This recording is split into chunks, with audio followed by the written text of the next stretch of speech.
Sauts, toboggans naturels et descentes en rappel, le canyon des Gorges du Loup est l'un des 230 sites des Alpes-Maritimes, l'un des plus beaux et des plus fréquentés.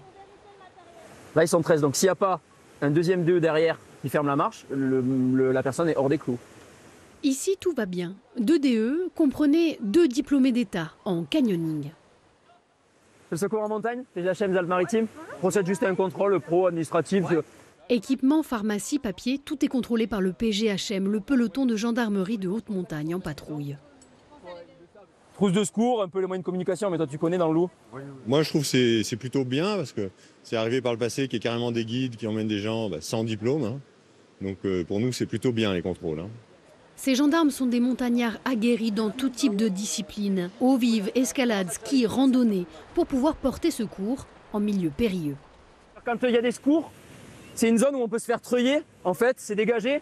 La période estivale concentre 60% de l'activité avec 3 interventions en moyenne par jour.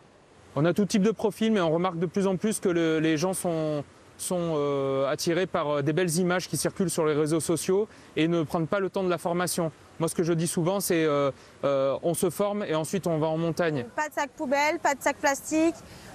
S'il y a de la consommation de boissons, pas de bouteilles. Le site est accessible à pied. Randonneurs et sportifs doivent se partager l'espace. Ils adorent la rivière, donc du coup, on est venu un petit peu voir. C'est très joli, on ne connaissait pas. L'affluence peut vite faire monter la tension.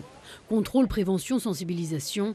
La présence des gendarmes rassure, professionnels comme amateurs.